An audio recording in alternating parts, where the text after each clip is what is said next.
북미 정상회담 이후 후속 협상은 아직 본격적으로 시작되지 않고 있는데요. 양국이 합의한 내용 가운데 미군 유해 송환은 현재 수조롭게 진행되고 있는 것 같습니다. 트럼프 대통령이 직접 나서서 긍정적인 평가를 내놓기도 했는데요.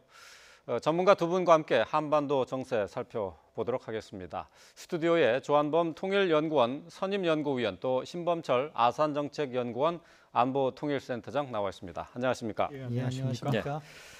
자, 벌써 북미 정상회담이 열린 지 벌써 이제 열흘이 지났어요. 아직까지 후속 회담이 고위급 회담이 예정이 돼 있지는 않습니다만은 어쨌든 지금까지 과정을 봤을 때, 지금까지 나타난 것으로만 봤을 때 북미 정상회담 어떤 진전이 있었고 어떤 성과가 있었는지 평가할 수 있을까요?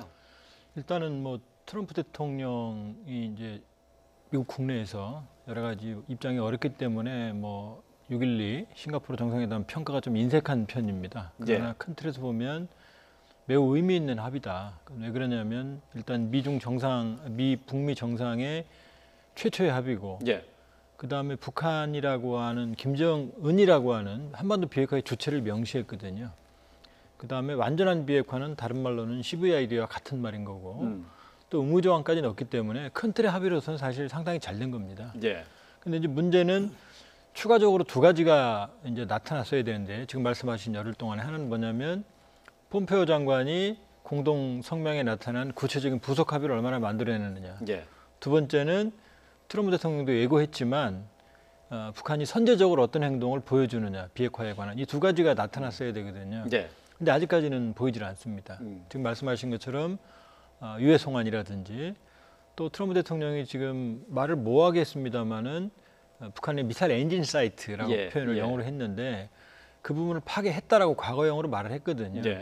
그러니까 아마 이게 사실이라면 풍계리 핵실험장에서 두 번째 조치를 취한 건데, 근데 사실은 이 두 조치는 아직 본질하고는 거리가 있어요. 왜냐하면은 이것이 없어도 북한 핵 능력이라는 게 유지는 될 수 있기 때문에 따라서 일부 진전은 있고, 또 폼페오 장관의 본격적인 북미 협상 고위급, 그 다음에 북한의 가시적인 조치도 저는 임박은 했다고 봅니다. 그러나 아직까지 그때는 6.12 정상회담 직후에는 바로 재개될 것으로 예상이 됐었는데, 따라서 아직 물밑에서 조율을 하고 있는 중이다. 조만간 가시적인 조치는 나올 것으로 지금 전망이 되고 있습니다. 지금 말씀하신 내용 가운데 북한에서 이제 4개의 이제 시험장 폭발을 했다고 하는 내용은 오늘 우리 시간으로는 오늘 새벽이 되겠습니다. 트럼프 대통령이 이제 강요 회의에서 한 얘기인데요. 그 발언 내용부터 좀 들어보고 그리고 또 이어가도록 하겠습니다.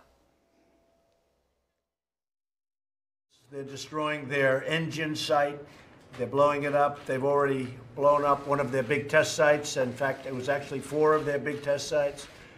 And the big thing is it will be a total denuclearization, which is already taking place. They've already sent back or in the process of sending back the remains of our great heroes who died in North Korea during the war. 트럼프 대통령이 얘기한 게 좀 왔다 갔다 했어요. 그 엔진 시험장 얘기도 했었고 또 4개의 큰 실험장 얘기도 했는데 이제 풍계리 핵실험장을 얘기한 거, 그러니까 4개 갱도가 있지 않습니까? 이걸 얘기한 거 아닌가 싶기도 하고요. 그러니까 미사일 사이트는 현재 진행형으로 얘기했습니다. 블로잉, 그래서 지금 폭파하고 있다고 얘기했고, 벌써 과거형을 써가지고서는 4개의 테스트 사이트를 폭파했다고 하는데, 사실 정확한 것은 3개를 폭파한 거고요. 동부갱도는 자체가 못 쓰게 돼가지고 폭발을 하지 않았습니다. 아무튼 트럼프 대통령이 시사한 것은 그 핵실험장이라고 생각하고, 그리고 정상회담 중에 이야기된 미사일 관련된 시설들을 북한이 포기하겠다고 얘기를 했기 때문에 그 부분을 진행하고 있다고 약간 앞서서, 사실은 이것은 현재 진행형이라고 보기는 어려운데 트럼프 대통령이 약간 앞서서 이렇게 얘기를 함으로써 북한을 압박하는 거죠. 조속히 미사일 관련 시설들을 폐쇄해라. 그런 메시지라고 볼 수 있는데요.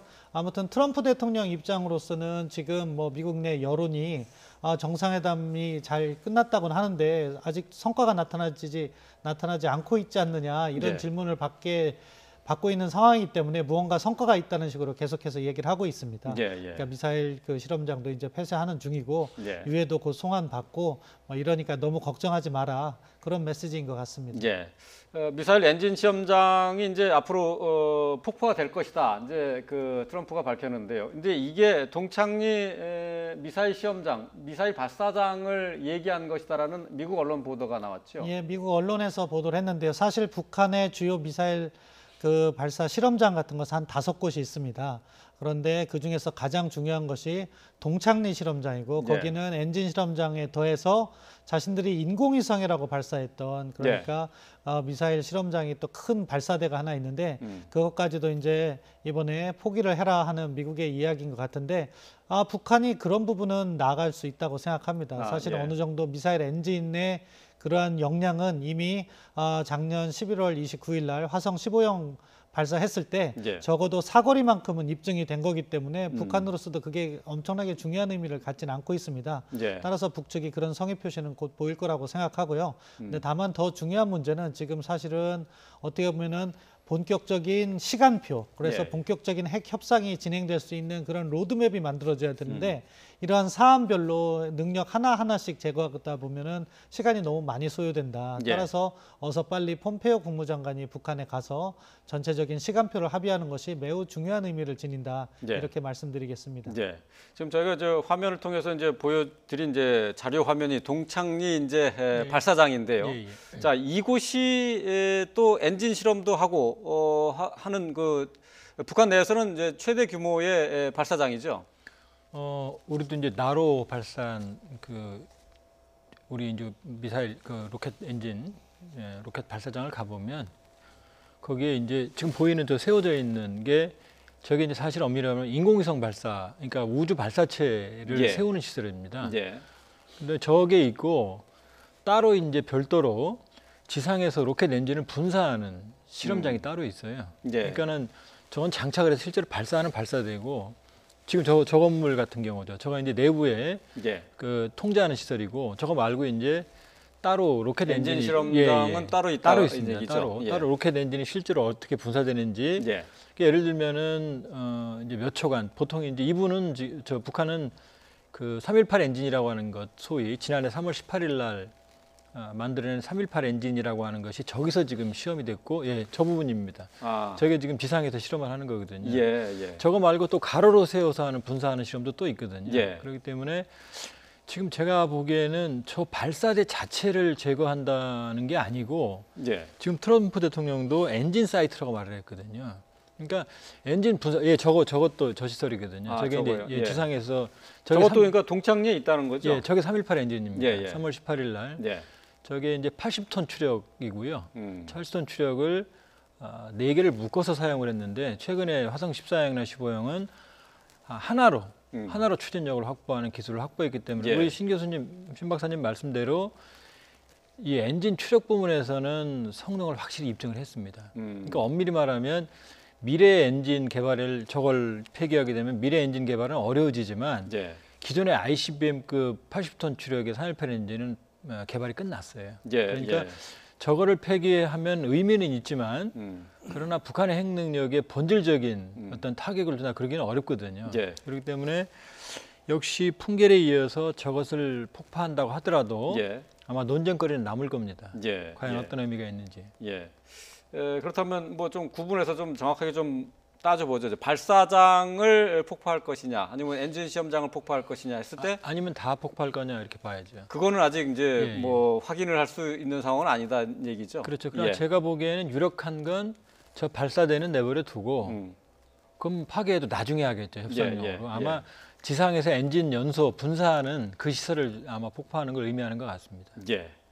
자, 트럼프 대통령이 또 이제 강요 회의에서 했었던 발언 가운데 하나는 북한의 전면적 비핵화가 이미 시작됐다 이렇게 얘기를 했는데요. 그 내용을 좀 정리를 했는데 보시겠습니다. 자, 가장 중요한 것은 전면적 비핵화다. 이미 일어나기 시작했다라고 얘기를 했고요. 우리는 매우 빨리 움직이고 있다 이렇게 얘기를 했습니다. 근데 지금 이제 후속 협상이 그렇다면은 있어야 되는데 아직 그런 건 없단 말이죠. 트럼프 대통령이 이렇게 말한 이유는 또 어떤 의미를 갖고 있는 겁니까? 그러니까 아까 말씀드린 것처럼 북한을 압박하는 측면이 있는 거죠. 빨리 이제 협상을 하자. 그런 메시지를 던지는 거라고 생각하는데 예. 일단 트럼프 대통령의 용어 선택에 대해서 지적을 아니할 수 없는데요. 뭐냐? 사실은 미국 간에 합의한 것은 완전한 complete denuclearization입니다. 예. 근데 이번에는 total이라는 말을 썼어요. 아. 유사한 의미라고 생각되지만 사실은 북측에서 볼 때는 다르게 받아들일 수도 있는 건데 아무튼 트럼프 대통령이 그만큼 준비를 꼼꼼히 하지 않는다는 측면을 읽을 수가 있고요. 예. 협상 빨리 진행되고 있다고 하는 것은 이제 북한의 이행 조치를 촉구하는 의미로 보는데 가장 중요한 것은 폼페이오 국무장관이 북한을 가서 전반적인 로드맵을 합의해야 되는데 그 이야기도 했었습니다. 저게 지금 미국의 캐비넷 미팅이라고 해서 내각 관료들, 예. 장관들과 대통령과의 그 정례적인 미팅인데 거기에서 폼페이오 장관 아직도 여기 있느냐 이런 농담도 했다고 그래요. 그러니까 어서 빨리 북한에 가서 전반적인 협상을 해라 하는 그러한 메시지를 지금 트럼프 대통령이 이야기하고 있습니다. 예. 또 트럼프 대통령이 이제 반복적으로 얘기하고 있는 것이 미군의 유해 송환이 이제 임박했다는 점을 계속 강조를 하고 있어요. 아무래도 이제 비핵화와 관련되어 있는 후속 협상은 아직 좀 확실하게 일정이 나오지 않은 상태에서 어쨌든 성과를 나타내고 있는 부분이기 때문에 비핵화에 좀 긍정적인 작용을 할 수 있다 이렇게 볼 수 있을까요? 그렇게 볼 수 있죠. 왜냐하면은 2007년이 마지막으로 미군의 유해가 공식적으로 송환됐고 그 이후에도 북한이 자체로 유해 발굴을 계속해 왔어요. 그래서 대략 한 200구 이상. 그러나 네. 이제 신원 확인이 안 됐기 때문에 이제 많은 유해가 섞여 있을 개연성은 있죠. 그러나 이제 이미 200구 이상은 된다는 건 우리도 알고 있던 정보고요. 예. 그렇기 때문에 언제든지 즉각적으로 송환될 수 있는 그런 준비는 마친 상태이기 때문에 예. 거기다 또 미국 국내 여론이나 정서가 테이크 홈, 그러니까 MIA 결국 전쟁 작전 중에 실종된 그 위에는 뭐 무슨 수를 써서라도 송환시킨다는 원칙을 가지고 있기 때문에 예. 또 200구면 사실 방대한 양이거든요. 그렇기 때문에 아마 저 부분이 실제로 실행이 된다 그러면은 비핵화의 본질은 아니지만 상당히 뭐 분위기 조성이나 여건 조성에는 기여를 할 것 같고요. 예. 그리고 아마 지금 좀 늦어지고 있지만 그러나 조만간 예. 폼페이오 장관의 방북 내지는 북미 간의 고위급 협상은 진행이 될 겁니다. 그리고 예, 아마 예. 추가적으로 지금 동창리나 아니면 북한이 지금 파괴했다고 얘기한 트럼프 대통령이 얘기한 부분들도 공개가 될 거고요. 아마 여기에 더해서 나아간 북한의 선제적인 비핵화 조치도 왜냐하면 트럼프 대통령이 전격적으로 UFG 훈련을 중단을 선언을 해버렸기 때문에 예. 북한은 지금 압박을 받고 있거든요. 음. 네, 그런 상황입니다. 예.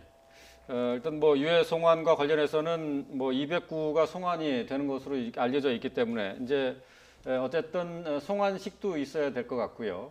또 여기에 따라서 글쎄 이제 유해 송환이 미국 내 여론에는 어떤 영향을 미칠까도 좀 궁금해요. 미국 내는 상당히 긍정적인 여론으로 미칠 겁니다. 왜냐하면 조 박사님께서 말씀해 주신 것처럼 미국은 전쟁을 여러 차례 수행을 했습니다. 예. 그리고 미국의 국력을 뒷받침하는 것이 그런 어떻게 보면은 애국자라고 표현하고 있는데 그러한 전투에서 사망한 군인들 그래서 어떻게 해서든 그 유해라도 되찾아오는 것이 미국의 어떻게 보면은 그 국방 운영에 있어서의 대원칙으로 자리 잡고 있습니다. 미국 여론에도 상당히 중요한 의미를 차지하고 있고요. 따라서 이거 한두 구도 아니고 200구를 돌려받는다는 것은 정말로 트럼프 대통령으로서는 외교적 업적이 될 수 있는 거죠. 예, 예. 다만 이제 그러한 부분이 우리 조 박사님께서도 말씀하신 것처럼 비핵화와 본질적인 부분은 아니거든요.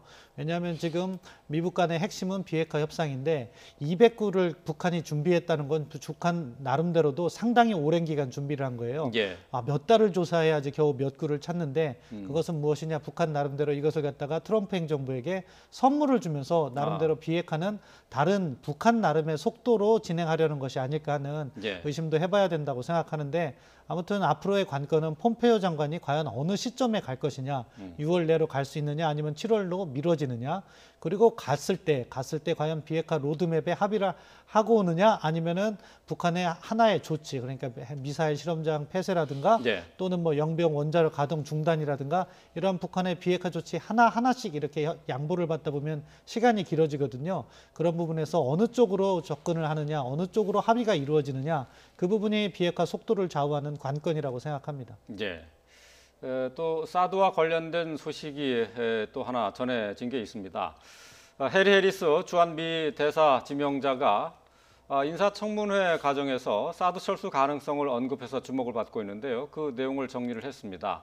지난 14일에 있었죠. 상원 외교위원회에서 인사청문회 중에서 나온 얘기인데요.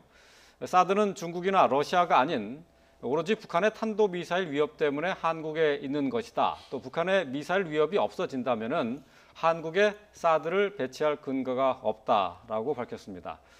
자, 뭐 특별히 주목받을 만한 내용은 아닐 수도 있을 것 같고요. 지금 뭐 한국이나 뭐 미국이 사드 배치와 관련해서 내놓고 있는 입장은 지금 저 입장인 거죠. 그렇죠.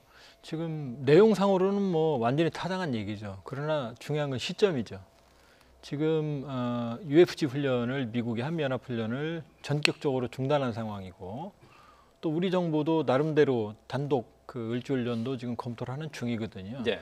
이런 상황에서 아주 휘발성이 있고 민감한 거기다 북한뿐만 아니라 중국이 극도로 거부감을 보였던 저 얘기를 그것도 김정은 위원장의 3차 방중 직후에 저 발언이 나온 거거든요. 예. 그렇게 본다 그러면 미국도 큰 틀에서는 북한 비핵화를 유도하기 위한 아주 큰 틀의 결단을 내리고 있는 것 같습니다. 그러니까 사실은 이제 원래 먼저 행동 대 행동 원칙을 제안한 건 북한이거든요. 예. 그러니까 우리가 이런 행동을 제안하면 거기에 상응하는 대가를 미국이 해야 된다는 그런 어떤 입장을 보여왔는데 지금 상황을 보면 좀 약간 거꾸로 되는 거죠. 그러니까 미국이 먼저 UFC 훈련도 전격적으로 중단을 했고 그다음에 저 발언도 사실 굉장히 큰 의미가 있거든요. 이게 이제 뭐 직접적으로 북한의 비핵화가 진행이 되고 완료가 되면 당연히 사드는 명분을 잃는 거지만 지금 북한이 아무런 조치도 사실은 6.12 정상회담 이후에 가시적으로는 확인된 조치가 지금 없는 상황이거든요. 근데 그런 상황에서 지금 강경파이고 원론적인 입장을 견제하고 있는 이 주한미 대사 당선자인 저 양반이 그 얘기를 그것도 민감한 장소에서 했다는 얘기는 북한에게 미국 행정부의 입장을 대변하면서 북한에게도 상당한 메시지를 전달하고 있는 거다. 특히 중국에도 이렇게 봐야겠죠. 그렇다면 뭐 전반적으로 봤을 때 북미 정상회담 이후에 한반도를 둘러싼 안보 상황이 조금 달라졌다 이렇게 평가를 할 수 있을까요? 네, 미국의 입장이 확실히 정상회담 전과 후가 달라졌다 이렇게 평가할 수 있겠습니다. 그러니까 과거에는 북한의 비핵화 조치가 있을 때 미국이 어떠한 안전보장을 이렇게 내놓는 그런 접근에서 미국이 선제적으로 가는 것 같아요. 한미연합군사훈련 중단이라든가 이번에 사드 발언도 사실은 뭐 이렇게 본부하고 조율되지 않은 상황에서 저런 이야기를 대사 내동자가 청문회에서 할 수가 없거든요.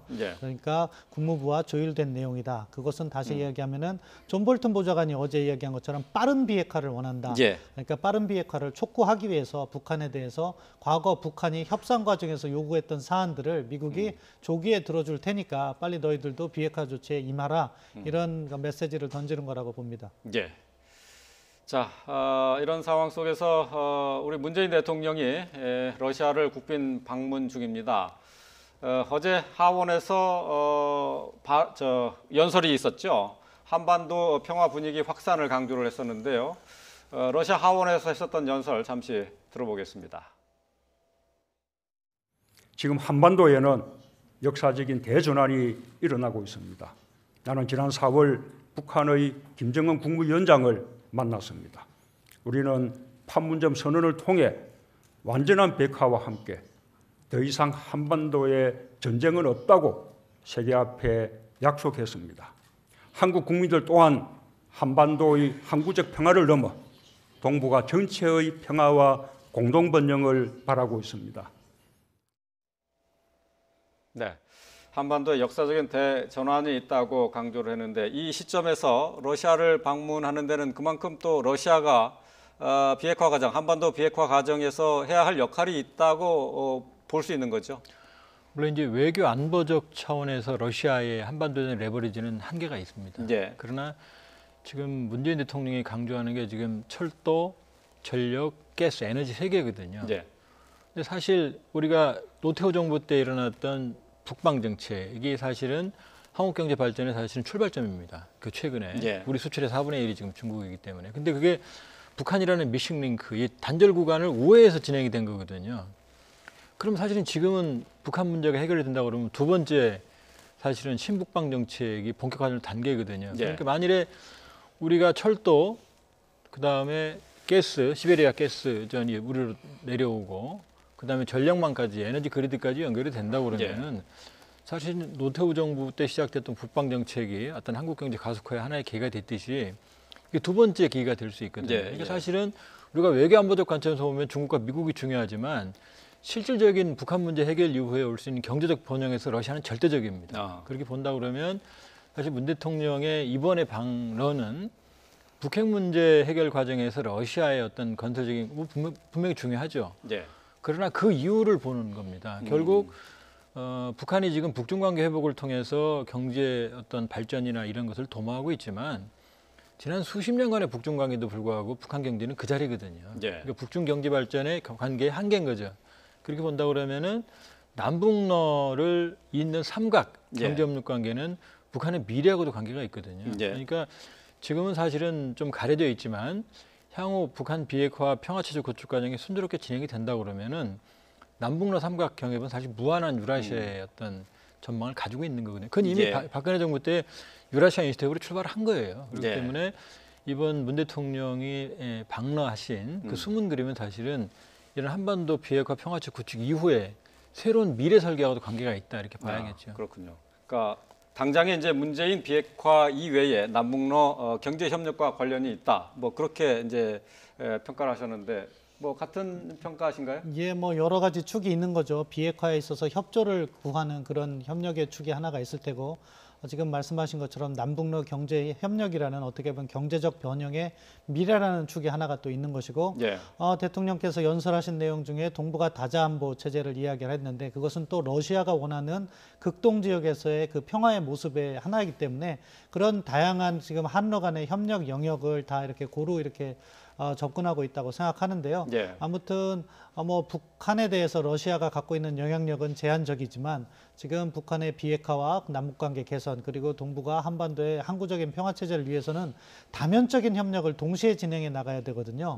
한미, 한중뿐만 아니라 러시아, 일본까지도 끌어안는 노력이 필요한데 그런 행보로서 매우 적절한 그 방러 시점이 아닐까 그렇게 생각합니다. 자, 계속해서 이제 마지막으로 오늘 남북 적십자 회담과 관련한 내용들을 좀 짚어보도록 하겠습니다. 자, 오늘 아침부터 금강산에서 남북 적십자 회담이 이어지고 있는데요. 자, 이 적십자 회담은 이제 오는 8월달에 이제 광복절을 맞이해서 이산가족 상봉과 관련한 논의를 하기 위한 접촉이 되겠습니다. 자, 이 시간 현재 계속 이제 이어지고 있는데 접촉이 자, 글쎄요, 이제 회담 전망을 좀 해보는 게 좀 좋을 것 같아요.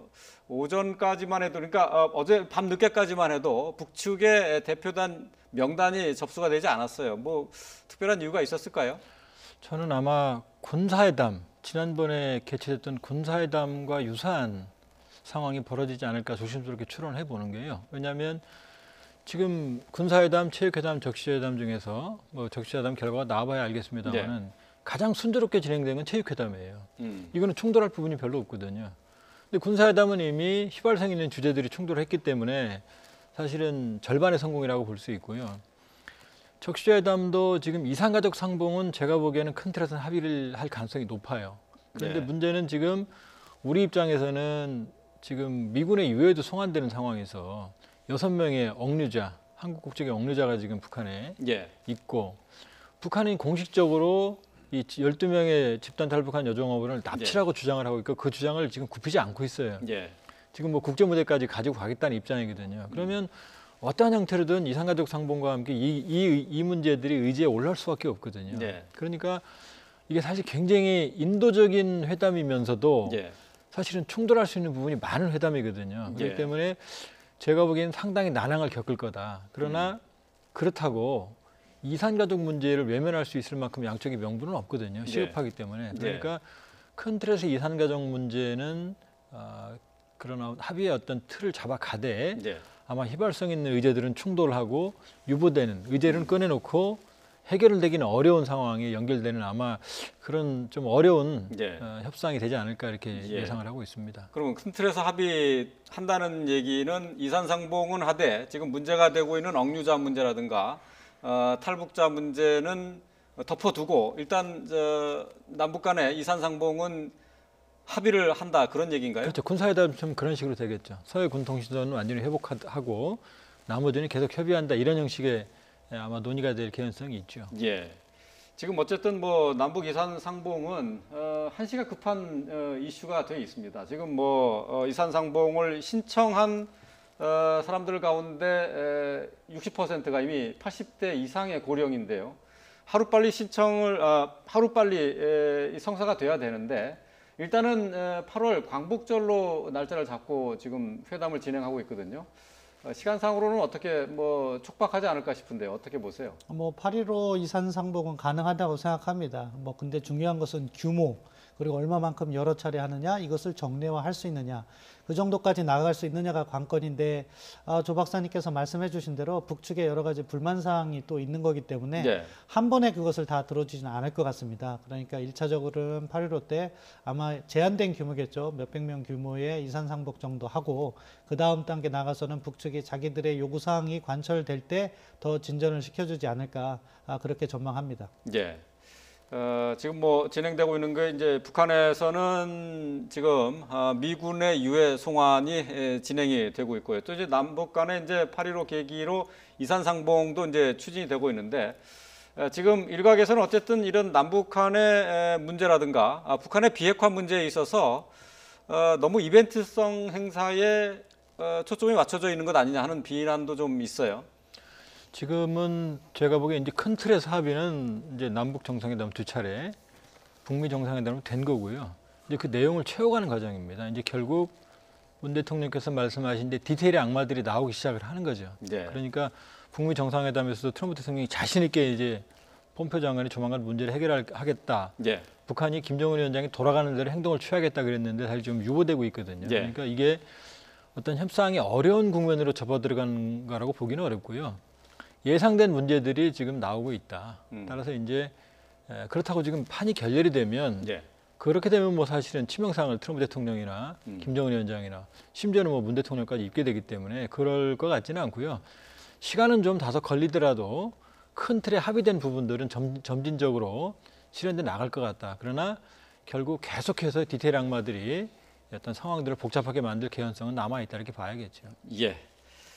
자, 북미 정상회담 이후에 후속 협상 이제 뭐 곧 이루어지겠습니다만 아직 일정은 잡히지 않았습니다. 또 남북 간에는 이산 상봉을 위한 회담이 지금 진행 중인데요. 그 결과는 뭐 오늘 늦게 나올 것 같습니다. 자, 관련된 내용 함께 살펴봤습니다. 조한범 통일연구원 선임연구위원, 신범철 아산정책연구원 안보통일센터장과 함께했습니다. 고맙습니다.